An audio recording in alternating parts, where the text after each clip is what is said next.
तो आज एक विषय और ले लेते हैं, भगवान के दर्शन आदि करना कैसे होगा, उसका विषय हम आपको बताएंगे बाद में। लेकिन एक विषय आता है कि महाराज जी प्रदक्षिणा जो होती है भगवान की, दर्शन करने की दर्शन विधि को हम अगले चरण में आपके पास रखा जाएगा। तो भगवान की प्रदक्षिणा जो की जाती है उसका रहस्य क्या है? भगवान की प्रदक्षिणा तीर्थंकर की घड़ी की दिशा जैसे परिक्रमा करना चाहिए, वैसे ही जीवन के विकारों को छोड़ते जाना, अहम के केंद्र को हटा करके तीर्थंकर का केंद्र बनाना। उनको अपन जब किसी की परिक्रमा करते हैं तो हम उन तीर्थंकरों को अपना केंद्र बिंदु बना करके क्या करते हैं? परिक्रमा करते हैं। और जिनेंद्र भगवान की वेदी की परिक्रमा करते हैं। मंदिर में जो हमारे भगवान गर्भगृह में बैठे हुए हैं, तो जहाँ कहीं कहीं मंदिर में परिक्रमा नहीं भी होती है, हाँ, और नहीं होती तो फिर महाराज मंदिर के दर्शन विधि पूरी कोई अगर है तो आपको कर लेना चाहिए, नहीं है तो कोई बात नहीं, नहीं करें तो भी आपका होता है। तो इस प्रकार यहाँ जिनेंद्र भगवान की वेदी के परिक्रमा उद्देश्य क्या है? जिन मंदिर में आध्यात्मिक रहस्य है, प्रतीकात्मक है, व्यवहारिक भी है, तो सबसे पहले आध्यात्मिक का जिनेंद्र भगवान की वेदी की परिक्रमा केवल चलना नहीं, यहाँ अहम से आत्मा की यात्रा की ये सजीव का प्रतीक होता है कि हे भगवान, जैसे आपने अपने जन्म जरा मृत्यु का नाश कर दिया, मैं भी अपने आप को वैसा करना चाहता हूँ। मुझे भी इस प्रकार का संसार के इस परिभ्रमण से अपने आप को मुक्त करना चाहता हूँ। आत्मा को इस बिल्कुल सजीव प्रतीकात्मक, ये मात्र किसी दूसरे की नहीं है। कैसी करना? परिक्रमा किस रूप में करना? तो यहाँ पर लिखा दक्षिणावर्त। जैसे आपको एक अभी हेतु बता देते हैं, जैसे कि अगर मेरे ये दिशा पूरब है, मैं पूरब में खड़ा हूँ, तो मेरा ये हाथ कौन सी है दिशा में हो जाएगा? दक्षिण में। यानी आपकी दक्षिणावर्त नहीं करना, भगवान की दिशा के अनुसार, तो उसको दक्षिण है। इसको क्लॉकवाइज सिस्टम भी कहते हैं। जैसे घड़ी कैसे घूमती है, बस वही सिस्टम को बनाना। तो अपन दक्षिणावर्त घूमने की कोशिश करना, अर्थात भगवान अगर पूर्वाभिमुख बढ़े हैं तो उनके इस हाथ से ऐसे घूमें परिक्रमा। तो इसको कहते हैं परिक्रमा हमेशा दक्षिणावर्त ही हुआ करती है। दर्शकों दक्षिण दिशा की ओर से मुड़ते हुए और घूमते हुए, तो इसमें पूर्वावर्त नहीं, उत्तरावर्त नहीं, पश्चिमावर्त नहीं, कौन सा वर्त होती है? दक्षिणावर्त होती है। तो इस प्रकार करना, घड़ी की दिशा के अनुसार। परिक्रमा शुभ प्रवृत्ति है, धर्मानुकूल गति है, मेरी गति भी धर्म की दिशा में ही हो, इस प्रकार ऐसे घूमते हैं। कर्म बंधन से मुक्ति का प्रतीक है ये परिक्रमा। किसका प्रतीक है? मुझे भी कर्म बंधन से मुक्ति हो, और भगवान जैसे आप कर्म बंधन के मुक्ति हो गए। और घूमने का अर्थ कैसा है? जैसे संसार के चक्र का बोध का प्रतीक भी है, ये हमेशा अनादिकाल से चल रहा है, भटक रहा है। भगवान जैसे आपने संसार के चक्र का अंत कर दिया, वैसे मैं भी इस परिक्रमा के भाव के साथ यही भावना करना चाहूँगा कि मेरा भी संसार का परिभ्रमण का क्या हो जाए? अंत हो जाए, और उस चक्र से, संसार के उस चक्र से मुक्त होने की अवस्था जिनेंद्र भगवान ने प्राप्त कर ली। इसलिए भगवान मैं भी आप जैसी उस अवस्था को प्राप्त होना चाहता हूँ। इस प्रकार भी मैं भी इस ब्रह्मांड से ऊपर उठना चाहता हूँ। परिक्रमा 3 करते हैं। भगवान जैसे आपने जन्म है, जरा है, मृत्यु है, इन तीनों को क्या कर दिया? रहित हैं। मैं भी ऐसे ही उस अवस्था को प्राप्त होना चाहता हूँ। मैं भी उस अवस्था को प्राप्त होना चाहता हूँ। इसलिए आप कितने लोग के नाथ हो? आप कितने लोग के नाथ हो? आप बच्चे लोगों को पूछते हैं कि महाराज 3 ही क्यों करना चाहिए? तो उसका उद्देश्य है सबसे पहले जन्म जरा मृत्यु के नाश हेतु, फिर बाद में भगवान आप 3 लोक के नाथ हो तो उनकी 3 परिक्रमा हम, हे अधोलोक के स्वामी आपको नमस्कार हो पहली परिक्रमा में। दूसरी परिक्रमा में हे मध्यलोक के स्वामी आपको नमस्कार हो, और हे ऊर्ध्वलोक के स्वामी आपको भी नमस्कार हो। तो 3 लोक के भगवान आप हो, इसलिए हम 3-3 परिक्रमा करते हैं। 3 ही परिक्रमा इस प्रकार करते हैं।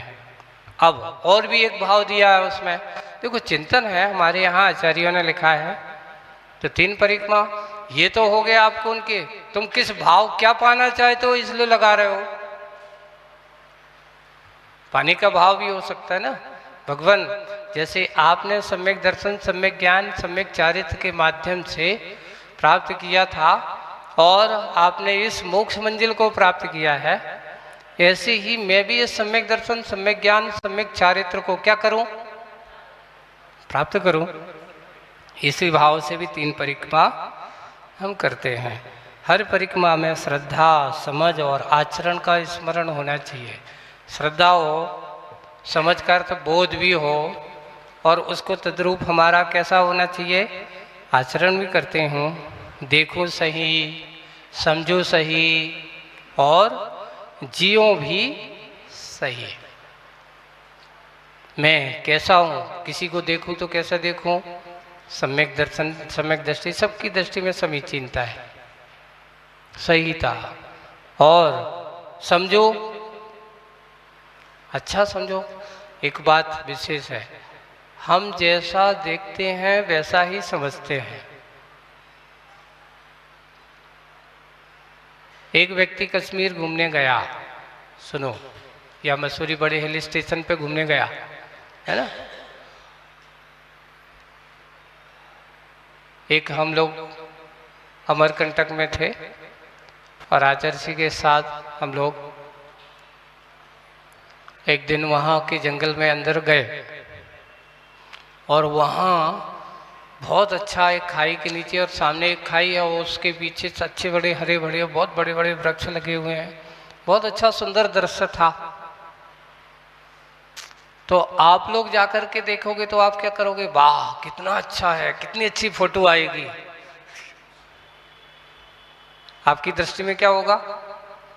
कितना अच्छा दृश्य, व्यू बहुत अच्छा है, इतनी अच्छी फोटो आएगी, यहाँ से ऐसा ही पोजीशन, ऐसा लेकर के आप किसके लिए देखोगे उसमें? और कोई साधक मुनिराज जब होंगे ना, उनने देखा ओहो कितना अच्छा स्थान है, यहाँ ध्यान करने में कितना आनंद आएगा। उनकी दृष्टि किस में हो जाएगी?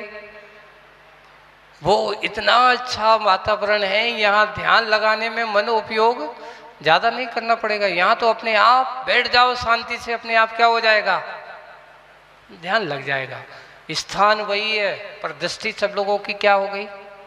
एक रागमयी दृष्टि, वाह कितना अच्छा है, तो बहुत अच्छा लग रहा है। और एक ध्यानी योगी महाराज जो भी हैं वो देखते हैं, उनको कहते कितना अच्छा स्थान, उनको भी अच्छा है, लेकिन एक को ध्यान के लिए अच्छा है और एक के लिए मौज मस्ती के लिए अच्छा है। तो दोनों की दृष्टि, स्थान एक है पर दृष्टियाँ क्या हो जाती हैं? इसलिए समझ हमारी अच्छी होना चाहिए, सोच अच्छी होनी, दृष्टि अच्छी होगी तो समझ अच्छी होगी। इसलिए सम्यक दर्शन, सम्यक ज्ञान, और जब जैसा होगा उसका आचरण भी कैसा होगा?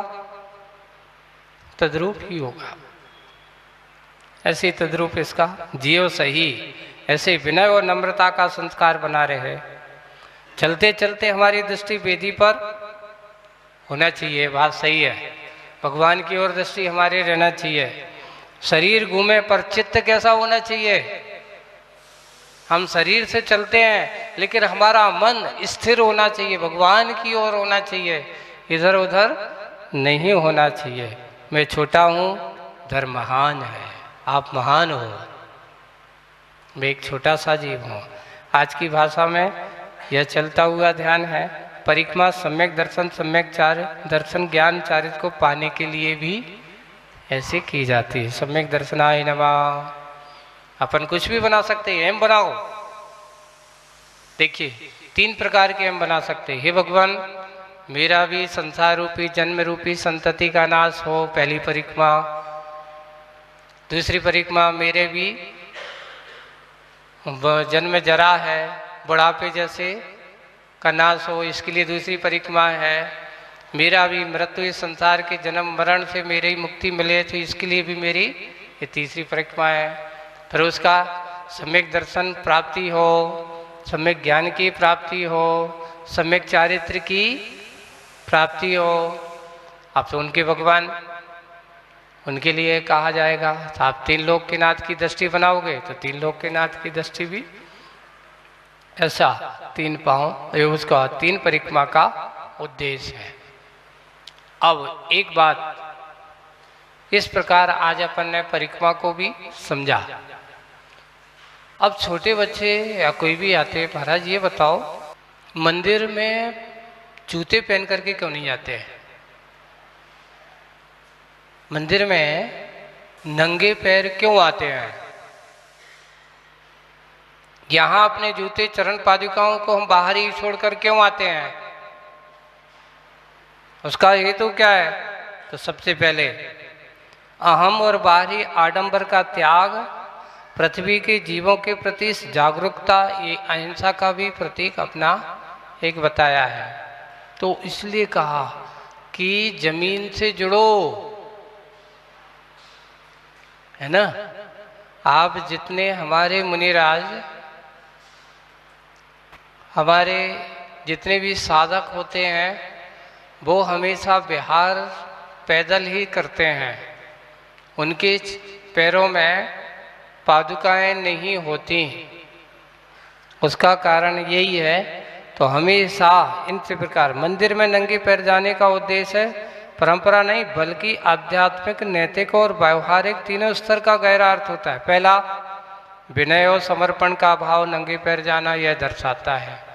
क्योंकि जब हम बड़े बड़े किसी उसमें जाते तो अच्छे अच्छे पैर भर, क्या पहन भर के कपड़े अपड़े और पहन करके, जूते हैं अच्छे वाले सालिश करके, तो लोगों को दिखावे की दृष्टि होती है।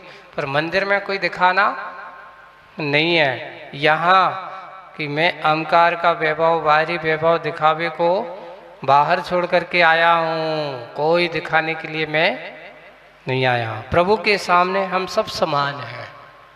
एक बात और है, जब हम मंदिर आते हैं तो उस समय ये मत कहो कि मैं अध्यक्ष हूँ, मैं मंत्री हूँ, मैं कौन हूँ, मैं ये हूँ, सब भूल जाओ। ये बाहर तुम कार्यालय में व्यवस्थाओं की दृष्टि से हो सकते हो कमेटी के सदस्य, लेकिन भगवान के सामने ना तुम अध्यक्ष हो, ना कोई मंत्री है, ना कोई कोषाध्यक्ष है, कोई नहीं। एक मात्र मैं, एक सामान्य से एक छोटा सा किंचन प्राणी, एक भक्त हूँ, ऐसा ही आपका आराधक हूँ, ऐसा मान करके भगवान के चरणों में हो जाता है। एक अंकन बिल्कुल सब विनय का भाव, अहंकार वैभव, भारी दिखाव सब छोड़ करके, ऊंच नीच कोई नहीं, मैं छोटा हूँ कि बड़ा हूँ, ऐसा नहीं। यह सब विनय, नम्रता, समर्पण का प्रतीक होता है। और संयम, त्याग, साधना, जूते चप्पल, भोग सुविधाओं का प्रतीक माने जाते हैं। ये जितने भी आप लोगों के है ना, ये भोगोपभोग के साधन बताए गए हैं। और भगवान की भक्ति पूजन करने तो भोगोपभोग को सब कुछ कहाँ छोड़ करके आना चाहिए। उनके पास जाते हैं तो बिल्कुल छोड़ छाड़ करके, बाहर थोड़ी भी असुविधा सह करके भी धर्म के पथ पर चलना, इंद्रिय संयम, ये भी हमारा अभ्यास का, श्रावक के जीवन में त्याग का, सूक्ष्मता का ये अभ्यास है। इंद्रिय संयम कैसे हो जाएगा? आप जब पैदल चलोगे, है ना, तो आपको महसूस होगा आप बहुत सावधान, आप जूते चप्पल पहन के बिल्कुल फ्री हैंड होकर के चलते हो, है ना। और अगर आपके पैर में जूते चप्पल ना हो तो आप नीचे देख करके चलोगे कि नहीं चलोगे, है ना। अगर आपके पैरों में जूते चप्पल नहीं है, फिर आप चाल देख करके देखो, अपने आप तुम्हारी दृष्टि नीचे हो जाएगी। इसलिए आपके महाराज पैदल चलते हैं, उनके पैरों में जूते चप्पल क्यों नहीं होते? उसका कारण ये है कि देख करके जब नीचे चलोगे तो तुम्हें पता चल जाए कोई जीव भी होगा, कोई कंकर पत्थर भी हो, कांटे भी होंगे, कांच भी होगा, कुछ भी ऐसा होगा, तो आप क्या होगा, बड़ी सजगता के साथ पैर जमा जमा करके, बड़ा इंद्रिय संयम होता है उस समय आपके। तो ऐसा अभ्यास श्रावक के जीवन में भी त्याग, पवित्र और मर्यादा। मंदिर की आत्मा, मंदिर को आत्मा की शुद्धि का स्थान माना गया है। यहाँ किसकी शुद्धि मानी गई? यहाँ आत्मा को शुद्ध करने के लिए आते हैं। शरीर को तो तुम घर में शुद्ध करके आते हो, मंदिर में किसको शुद्ध करने आते हो? अपने मन को, अपने मन को पवित्र करने के लिए हम मंदिर आते हैं। तो यहाँ पर आत्मा की शुद्धि, मन का होश, आत्मा को शुद्ध के स्थान माना गया है। बाहर की धूल मैल भीतर ना आ जाए, मन को बाहर ही अशुद्धियों को छोड़ करके भीतर प्रवेश करें। बाह्य और अंतरंग दोनों प्रकार की शुद्धियाँ। तो ये सारे जूते चप्पल है ना, इन सबको कहाँ? बाहर ही छोड़ करके आओ। जागरूकता और एकाग्रता के लिए भी नंगे पैर से चलें। जब हम नंगे पैर चलते हैं तो बहुत प्रत्येक कदम कदम सचेत होकर के रखा जाता है। मन वर्तमान में बिल्कुल नीचे टिका रहता है। दर्शन करते हुए भी इधर उधर नहीं जाता, इधर उधर उसका मन नहीं भागता, एकाग्र होता है, नीचे देख करके भी चलता है। इस प्रकार है। और फिर वैज्ञानिक और प्राकृतिक दृष्टि भी इसमें दी गई है। तो देखिए, धरती से सीधा संपर्क शरीर की विद्युत ऊर्जा को संतुलित करता है। आपका शरीर इतना एनर्जी वाला शरीर है, आप अगर अपने शरीर की एनर्जी को देखने की कोशिश करो तो प्रत्येक व्यक्ति अपनी एनर्जी के, इतना एनर्जिक आपका शरीर होता है। अगर काश हम उस सच्चे एनर्जी को उपयोग करें तो ध्यान के माध्यम से हम उस एनर्जी को सही दिशा में ला सकते। तो इसको क्या होता है? मन को संतुलित करना, ऊर्जा को संतुलित करता है। स्नायु तंत्र शांत होता है। देखो, चप्पल जूता पहन करके भोजन करोगे, आपको उतना शांति का अनुभव नहीं होगा। लेकिन आप जब पैरों में से जूते चप्पल उतार करके बैठ करके और जब भोजन या भजन करते हो, दोनों चीज़ें, भोजन भी और भजन भी, ये हमेशा अपने शरीर को बिल्कुल सहज और एकदम शांत बना करके करना चाहिए।